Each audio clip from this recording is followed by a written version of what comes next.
ஏசாயா 50ஆம் அதிகாரம் 10-11 வாசிப்போம்.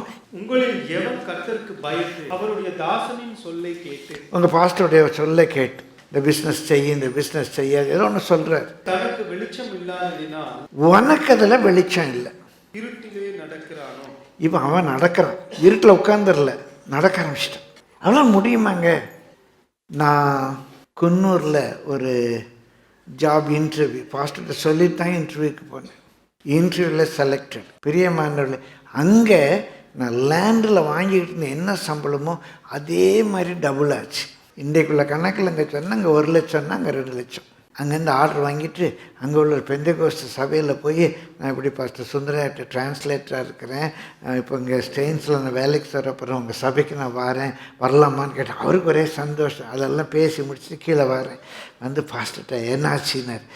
வேலை கிடச்சிச்சு, அப்பாயின்மெண்ட் கிடச்சிச்சு, நான் தான் கன்சென்ட் லெட்டர் அனுப்பணுன்னு. அப்படியே பார்த்தார். என்ன சம்பளங்க, என்ன எக்ஸஸ்ஸு? இங்கே மாதிரி டபுள் பாஸ்டர். அவருக்கு என்ன புரிஞ்சதோ தெரில. இங்கே இப்போ டிரான்ஸ்லேஷன்லாம் பண்ணுறது, இந்த ஊழியத்தை யார் செய்வா? அது நான் தரேன், இந்த வேலை வேண்டான்னு சொல்லிடும்னார். அந்த வேலை வேண்டான்னு அவங்களுக்கு டெலிகிராம் கொடுத்தேன். இந்த எல்லா சூழ்நிலையிலையும் சிஸ்டருங்க கோஆப்ரேட் பண்ணேன். எனக்கு வெளிச்சம் இல்லை. அன்னைக்கு நான் முன்னேற ஊழியத்துக்கு வருவேன்லாம் எனக்கு தெரியாது. உங்களில் எவன் கர்த்தருக்கு பயந்து கர்த்தருடைய தாசனின் சொல்லை கேட்டு, உங்களுக்கு வெளிச்சம் இல்லாததுனால அப்படி நின்றாதீங்க. வெளிச்சம் இல்லை, இருட்டில் நடங்க. இருட்டாக தான் இருக்குது, நடங்க. அவரை நம்புங்க, பாஸ்டர் நம்பாதீங்க. சுந்தரையா சொல்லிட்டாரு, அங்கே உள்ள சம்பளம் எனக்கு தாராருன்னு நான் நம்பினேன்னா அப்படி கொடுத்தாரா? இல்லையே.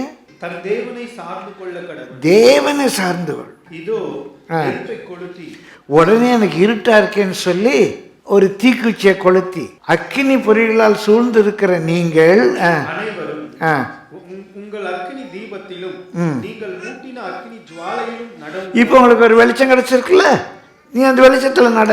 வேதனையில் கிடப்பீர்கள், என் உபத்திரவம் என் கரத்தினால் இது உங்களுக்கு உண்டாகும். அந்த வேதனையே என் கரத்தினால் உங்களுக்கு உண்டாகும் என்று. கர்த்தருக்கு பயப்படுங்க. உங்கள் அப்பா அம்மா கர்த்தருக்கு மூலமாக உங்களுக்கு ஆலோசனை சொல்லுவாங்க, உங்கள் போதகர் சொல்லலாம், வேத வசனத்தில் ஒரு வெளிச்சம் கிடைக்கலாம். கர்த்தர் காண்பிக்கிறார், உங்களுக்கு வெளிச்சம் இல்லை.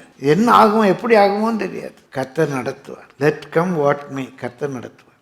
பிரியமானவர்களே, ரொம்ப தேவ ஆலோசனையை கேட்டு நடக்கிற ஒரு வாழ்க்கையை வளர்த்துக்கொள்.